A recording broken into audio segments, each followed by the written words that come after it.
darlings, and welcome to the channel. My name is Reetta, and this is Higurashi When They Cry, Chapter 1. I recently watched Higurashi When They Cry anime series from Netflix, and it stayed with me. It was actually very good horror anime. I recommend you watch it.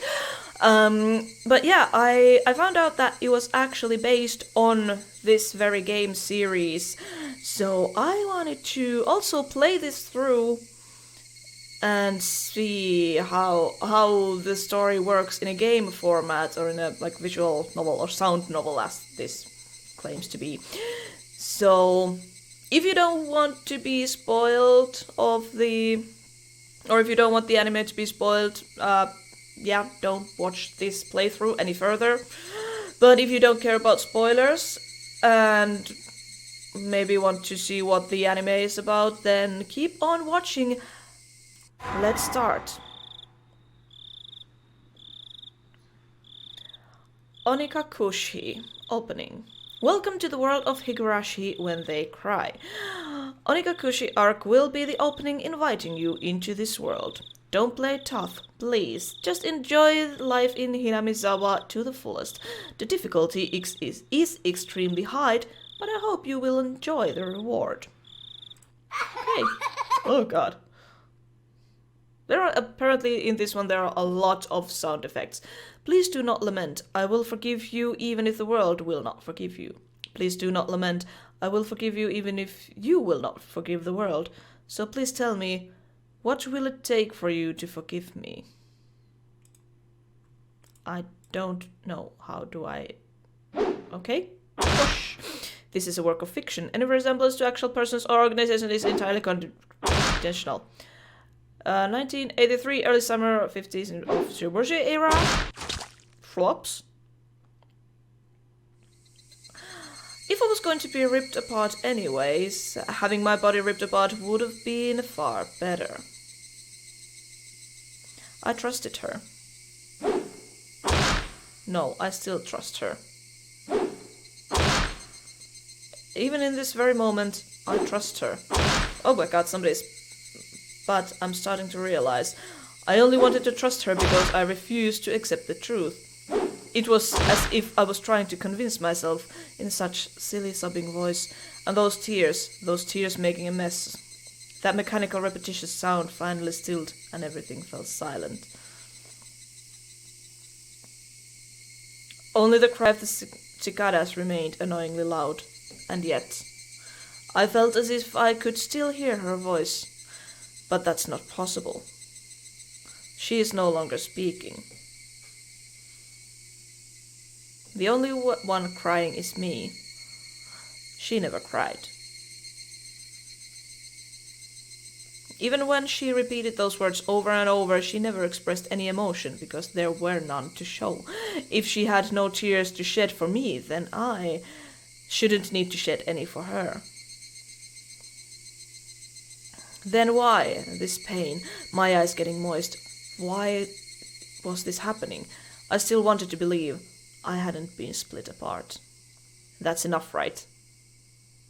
Inside me, an inner voice whispered gently. My spirit had suffered enough. And countless times I'd wavered over whether I should just throw the battered thing away, except I've stubbornly refused to do that, haven't I? I'd feel better if I just threw it away. Even knowing that, I'd choose to believe, didn't I? Chose to. Only I can understand that painful struggle and appreciate it. Hey, me. I've tried more than enough. I'll acknowledge that much. So, isn't it alright to just take the easy way out? Besides, I'm not throwing it away. I'm leaving it behind, with her, like flowers by the grave. Now then, calm your nerves. Even though you can't feel your right arm, just lift it up, and with every swing, forget a little more. Oof! The kindness made me happy. The adorable smile brought me joy. I liked petting your head. I loved how demure you were. Because this will be the last time. Because when I swing this down, I'll forget. This is my first and last bouquet for you.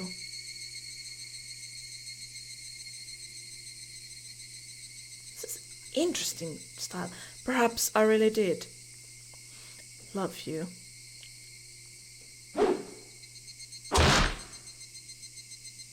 Welcome to Hinamizawa. Okay, cool.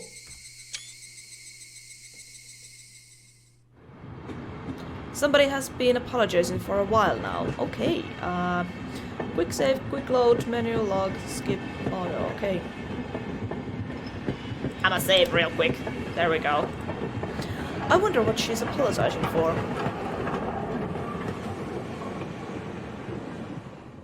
I like the sound design. This is very cool. It felt wrong to eavesdrop, so I tried to ignore it. It had been a while since I'd last went to the city. I only returned to attend the funeral of a relative. Even though I'd lived there until last month, I found the bustle of the city to be overwhelming. Those skyscrapers and the multi-lane roads, the melodious cacophony of the crosswalks, even the campaign speeches blaring in front of the station felt nostalgic. The place where I live now isn't nearly as lively. There's only chirping of locusts and the babbling of brooks, and the cry of the Higurashi, the evening cicadas. Rather than making me feel lonely, that quietness had begun to instill the sense of serenity. There's nothing where I'm living now. I don't just mean there aren't any burger joints, there aren't even vending machines. No music stores, no restaurants, and no arcades. Even an ice cream parlor would be unlikely. The nearest town has some stuff like that, but it's an hour away by bike. But come to think of it, it wasn't really a big deal. There were music stores and arcades and ice cream parlors, but it wasn't like I ever hung out at any of them. I'd lived in the city for 10 years and never once been to an ice cream parlor. I should have gone at least once. It's only now that I'm starting to regret that a little. Somebody's still apologizing. Who is she apologizing to? She's apologized so much, so just forgive her already. There's no reason anyone should ever need to apologize so much. I started to feel a bit annoyed at whoever it was refusing to forgive her. No matter how bad the mistake, there's nothing that can't be forgiven. There's no such thing as an irremarkable mistake. You just need to be more careful next time. She's still apologizing, even now. Then, has she really done something that can't be fixed? I have no idea what she's done, but if it can't be fixed, then that's all the more reason to forgive her. No matter how much she apologizes, nothing will change. But even so, she keeps apologizing in such a heartbreaking voice. Hey, you, the one she's apologizing to, why don't you just go ahead and forgive her? She's apologizing in such a pathetic voice. Keiichi, we're almost there. Wake up! Was finally roused from my nap by my father's prodding. Oh, sorry, that was not a father's voice there. Hi. It seemed the train had reached its final stop. We'd spent hours riding everything from the bullet train to the local routes. It was hard to believe that the landscape beyond the wind and the city I was actually in half a day ago were in the same country. No, that they were even in from the same era. From there, we'd taken a car deeper into the mountains. Past where the dense forest encroaching on the mountain road suddenly opened up.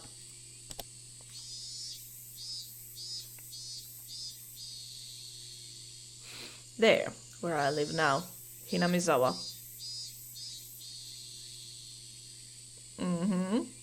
Some long-ass transitions here.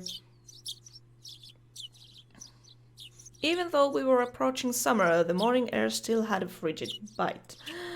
Although in exchange you could fill your lungs up with crisp, clean air. Flipping open the window, I was greeted with a verdant expanse. Nothing but trees. The neighbor's house was far away on the other side, so I was probably the only one enjoying that weird view and that air. I filled my lungs with another deep breath. Since I started living in Hinamizawa, I learned that even air had its own taste. I quickly finished getting ready for school and headed downstairs for breakfast. My mother was the only one there. My father was nowhere to be seen. He was probably up working until the early morning. Dad had a rather unconventional job as a painter. It's such a laid-back profession. Get up when you want, sleep when you want, and work when you want. I was so jealous of that easygoing lifestyle. I even wrote for school that I wanted to be a painter when I grew up. Dad was ecstatic about it. It was just because it looked easy. I'd never tell him that though. Mom laid breakfast out on the table. Seaweed, pickled vegetables, raw egg, and grilled salmon. My mom was such a good cook, it was scary. A perfect, immaculate, ideal breakfast. Unlike my dad, who didn't even know the meaning of the word schedule, my mom never squandered any time or effort. She hummed like a little tune as she brought over the miso soup. It seemed like she was in a good mood today. I'm so happy you've been waking up early since we moved here, Keiichi. If I don't wake up early, I don't have time to eat breakfast. I thought I was being cute, responding with a wisecrack after being praised for being good. Full bowl of rice, or will half be enough? Pile it on. First, I savored the steaming hot rice with the seaweed. After that, I covered it with the egg. Between bites of rice, I enjoyed the crunching of the pickles. Not bad at all. Excellent, as usual. Watching me clean my plate mop gave me a warm smile. I'm so happy you haven't skipped breakfast ever since we moved here, Keiichi. I was not a morning person when we lived in the city. I slept right until the last minute before school and rarely ate any breakfast. Boycotting the breakfast Mom made me each morning, that was probably the only way I could protest being forced to attend cram school. I guess that was what you'd call my rebellious phase. I wouldn't so much as look at the breakfast she woke up early every day to make. If I could go back in time, I'd slap myself. Mindful of the time, Mom rushed me along with a wide grin. Isn't it about time you meet with ReettaChan? Hurry, hurry. Mom really seemed to enjoy the fact that her son was going to school with a girl. Rena was one of my classmates. She really loves looking after people, coming to meet me every day without fail. The way I looked at it, a guy my age walking to school with a girl was just lame. But well, keeping a classmate waiting for me every day wouldn't be very considerate. Seriously though, how long does Rena wait there for me every morning? Taking one last gulp of miso soup, I raced for the door. Please thank Rena-chan for the pickles. Come to think of it, those pickles weren't store-bought, were they? If I'd known that, I would have savored them a bit more. Morning!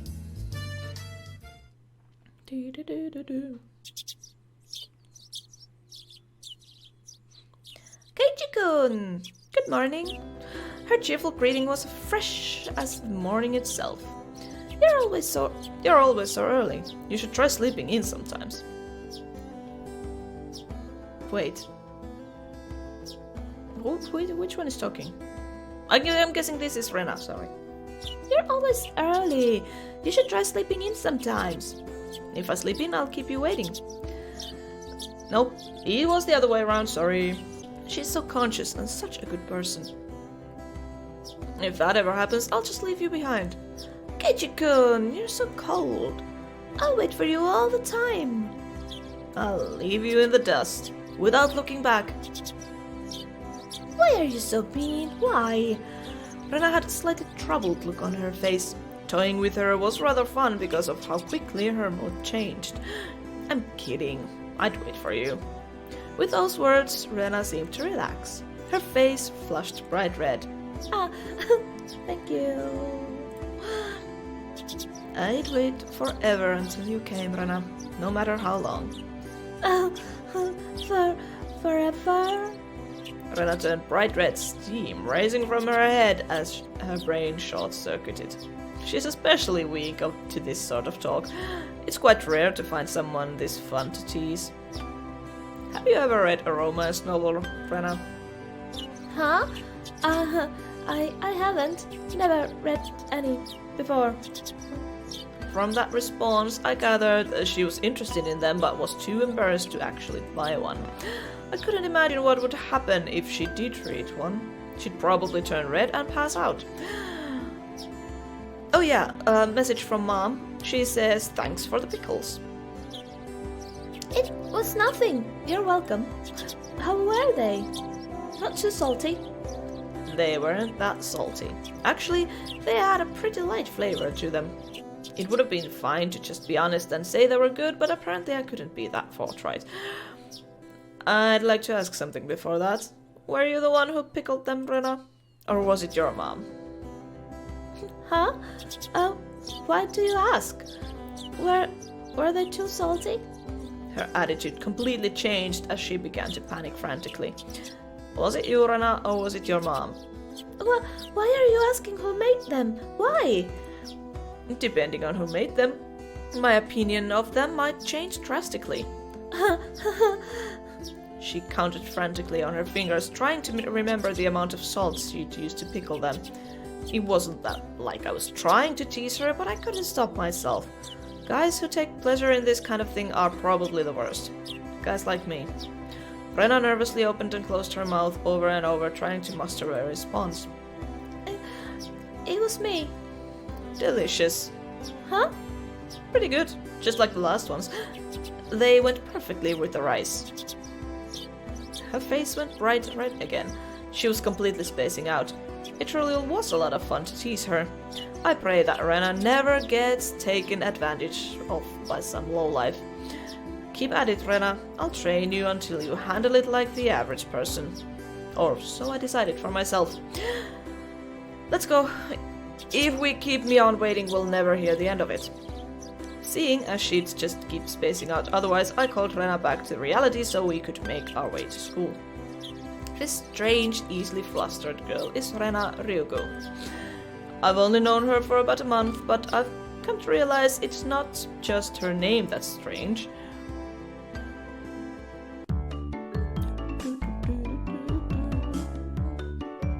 Mi-chan, good morning! Coming up to the next rendezvous point, we saw another person waiting for us. Noticing us, she waved. Hi! Ah, finally! You two are late. Usually you're the one who's late. In sharp contrast to the diligent Rena, this one marched to the beat of her own drum. She's Mion Zonosaki. For what it's worth, she's our senior and head of the class. Morning, Rena. It's been a while, Kik-chan. How many years? It was only of 2 days. You don't say.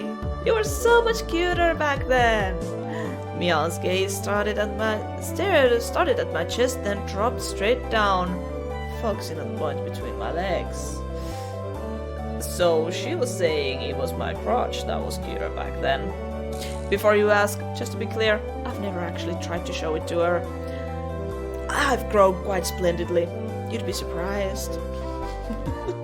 Okay, ew. Not only is he bigger, but he has a little mustache now. Dorstai! The hell?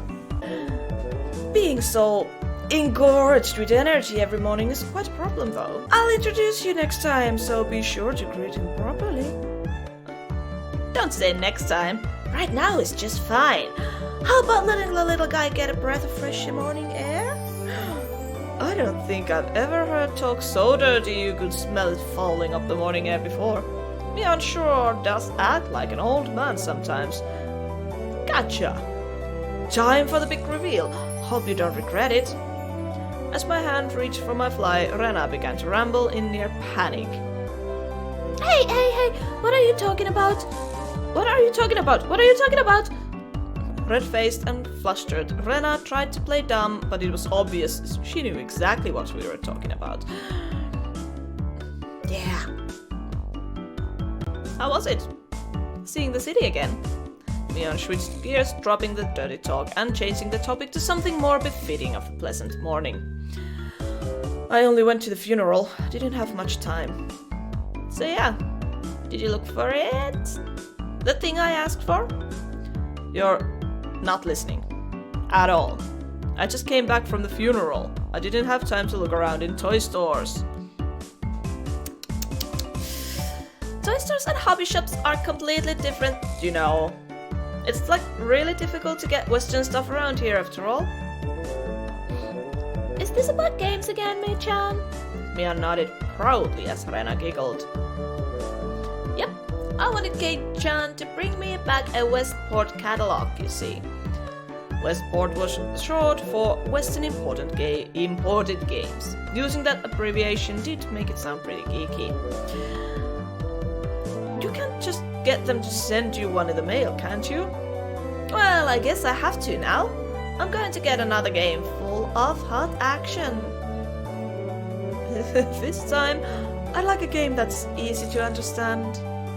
Mion is a board and card game enthusiast, and I hear she's collected quite a lot of different ones. According to Rena, Mion's room has kind of become a museum for domestic and foreign games. If there's a game you think I'd understand, let me play too. Of course. If Kei-chan is up for it, I should warn you though, we're pretty tough. Just what I want. I'll play all sorts of games. I don't intend to lose. Oh, then we'll let you either group this time, I guess.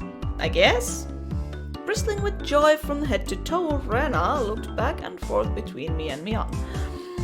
Mion gave her an affirmative wink and her expression perked up even further. I thought boys preferred playing outside more, so I figured you wouldn't want to. Rena laughed happily. From such a friendly conversation, you wouldn't think I had moved here less than a month ago. I understood that they did all they could to make a transfer student like me feel at home. I'll have to try harder to fit in, so they won't feel like they have to try to make me feel welcome. I felt like if I acted a bit more open than usually, it should probably be about right for this place. The music is delightful. Hinamizawa was a really small village. Not only was there only one school, but there was only one class. That class encompasses all different grades and ages. There are about 30 students at different levels, and they all study in the same class. I'm told that long ago there used to be a bigger school building and they had actual separate classes. However, it seems something happened that made it become a single class, and now it stayed that way out of tradition. I was shocked at first, but humans adapt pretty quickly. I've already gotten quite used to it. The sound of children playing started right from the morning. With such a lively mood, it felt like a kindergarten rather than a proper school. Not that it was a bad thing.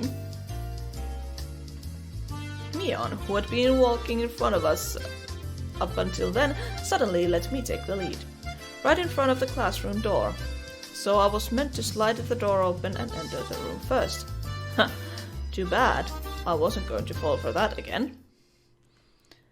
To think you'd give up the lead here, you meant for this to be a test of my skills. Mion chuckled with a haughty smirk on her face. What is it, you guys? Step back, Rena. It's dangerous. She's here. Huh? Then Sadako-chan is... Her name was Satoko Hojo. Hojo. Yeah, I guess that's how you pronounce it. She was a disrespectful, impudent, bossy kid. The way she talks was annoying, but it would be immature to get worked up over just that. The real problem was this. Quite the obvious trap, a blackboard eraser wedged in the door. It's too obvious, Satoko. A haughty laugh came from beyond the door.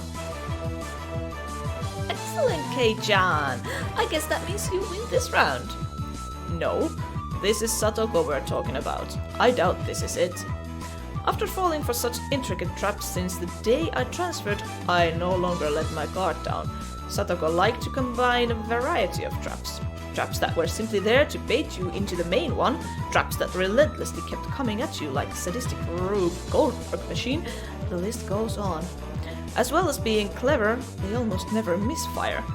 When you least expect it, she strikes. No escape, no time to relax. By the looks of this eraser is normal. No rocks or anything in it. I took a pretty heavy hit from a blackboard eraser loaded with rocks on my first day. So, why don't you just open the door and let it drop? That's what it is. That's what Sadako was after, making me focus my attention upward. So as I lifted my hand to the door, there were thumb tracks stuck to the sliding door handle with tape. A frightening trap. A potent and terrifying trap. And dangerous. Concealed by using the blackboard eraser. An impressive combination, Satoko. But in the end, nothing more than a trivial machinations of a child. Assured of my victory, I threw the door open and stepped into the room. Something else happens. I felt something strange at my ankle. It was similar to the sensation of a jump rope catching on my leg. By the time I realized she had me, hook, line and sinker, it was already too late. I began to fall in an utmost picturesque manner. Kei-chan, watch out! Instinctively reacting to Mion's shrill warning, I twisted my body in midair before I landed on the floor. Ow, ow, ow! An inkstone filled to the brim was placed right where I would have landed. I shuddered, imagining the situation I had had I landed square on it. My, what do we have here? A fair morning to you, Kei-chan. Aren't we a lively one this morning? Still sprawled in an awkward position, I was greeted by a mocking voice. That was a step up from your usual trap, Satoko. I haven't the faintest idea what you mean. You're quite unlucky this morning. You little... Ow, ow, ow. It seemed I had inadvertently sprained my back a little when I landed. Better than landing on that inkstone. A small hand gently rubbed my head. Pain, go away. The small, dainty hand continued to gently stroke my head. You didn't sprain your back or anything, did you? If you rub it like this, the pain disappears. I thought about asking how rubbing my head would help my back, but I didn't. It's not so much about what you actually do, it's the thought that counts. Yeah, thanks, ReettaJ. The pain's going away now. Yay, ReettaJ, good morning! Good morning, you too, Rena. Good morning to all. ReettaJ greeted each of us with an adorable little bow. It was infectious. Rena, Mion, and I bowed back. You're such a good kid, ReettaJ. So much better than Satoko. I glared over in her direction. Satoko was whistling while rather deliberately trying to avoid eye contact. I'm the very model of a good girl. A good girl wouldn't set those nasty traps. Nothing but lies and slander. Exactly what proof? Oh! I picked up Satoko by the back of her collar. She looks like a misbehaved cat when I do this, but a cat wouldn't be setting traps. She's much harder to deal with. I'm sorry. Try saying that, if you won't say it. I cocked my index finger on my thumb, letting it tremble as I brought it closer to Satoko's forehead. I'm against violence. You don't even have any proof. Just so you know, my forehead flick really hurts. It can split plywood right in half. Stop! Get away from me, you beast! Don't say that in a way people will misunderstand.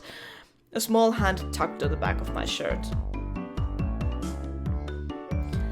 She's been lonely since you were gone for 2 days. ReettaJ really is just so... How could I do anything more after being told that? I gently released my grip on Satoko, who at this point was on the verge of tears. She still had her eyes clamped shut and she praised herself for the forehead flick.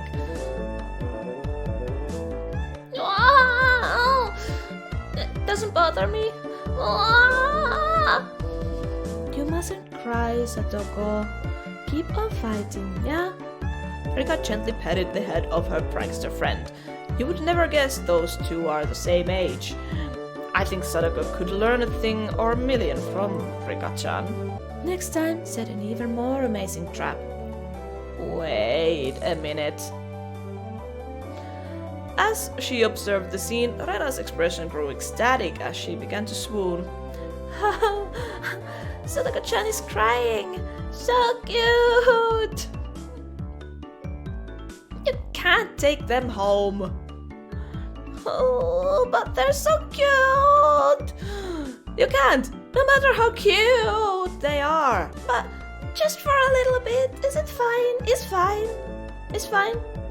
Rena kept a cute face even as outrageous ideas spewed from her mouth.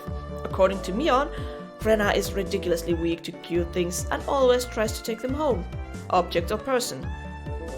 Stealing is bad, but abducting people is even worse. Give it up. Then I can just look. Just looking. That should be fine, right?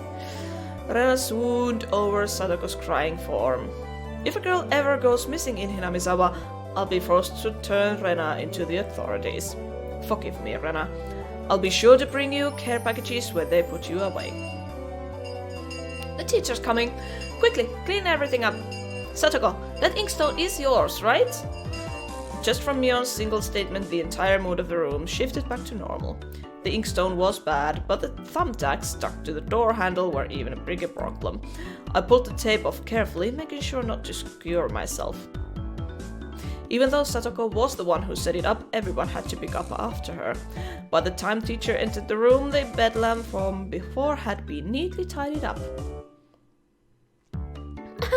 We made it in time! Rise! Attention! Mion gave out the morning commands.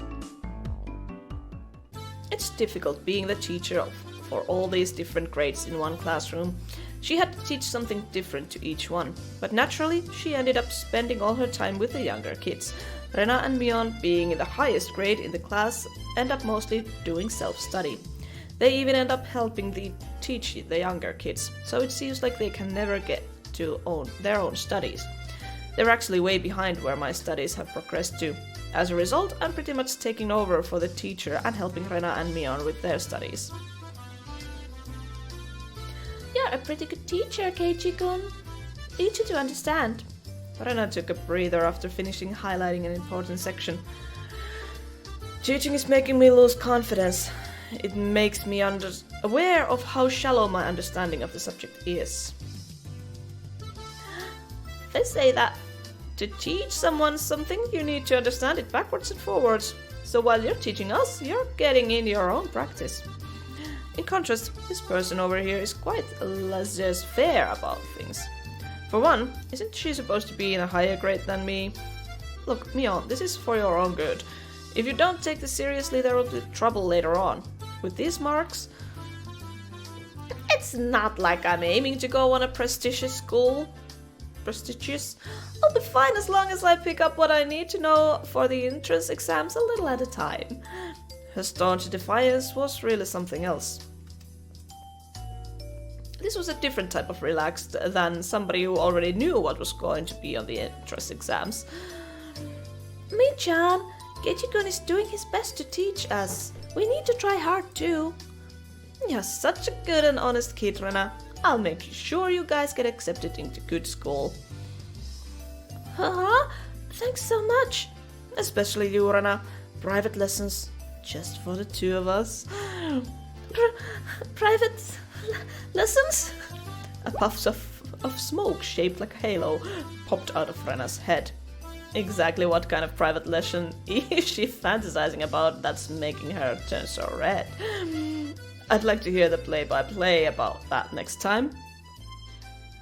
While Mion was flipping through her vocabulary flashcards, she threw out a casual question. So, in the city, do you have to study this much? If you don't know at least this much, you can't get into university. So, you study to get into a university? Well, yeah, basically, while knowing that this stuff won't ever come in handy in the future. But here you can get into university as long as your attendance is good enough. Really? Study equals entrance exams. Having that basic law of the universe so easily overturned sent me into a state of shock. That's right. There aren't really enough people around here to warrant weeding them out with an exam. If anyone can get into university, then there's no need to be all uptight about this stuff, right? Well, that's true, but you should at least know the stuff that's common knowledge. This old geezer thinks that instead of wasting time studying pointlessly, you should be spending your precious teen years doing more meaningful things. It was too profound of a statement to simply laugh off. But since it was Mion, it probably didn't actually have that deep of a meaning. Bling-a-ling-a-ling-a-ling-a-ling. In place of a chime, the sound of the principal waving a handbell drifted through the classroom. Okay, John, we're done. It's our wonderful lunchtime. In a complete 180 from the unmotivated state, Mion gave the commands that signaled the end of the morning period. Getcha-kun, let's have lunch. I might have been making a very troubled face. Rena smiled brightly at me. What's the star? Alright, let's eat. And I think I will end this episode of Higurashi When They Cry, Chapter 1, right here. This is, don't let the beginning fool you. This looks... Let's just say that the maker of Doki Doki Literature Club probably played this at some point in his life. But yeah, I will leave this here. Thank you so much for watching. If you like this, please let me know. If you played this through, let me know if there's something I should be aware of. Don't spoil anything. But anyway, I hope you're all having a wonderful day, and I will see you again next time.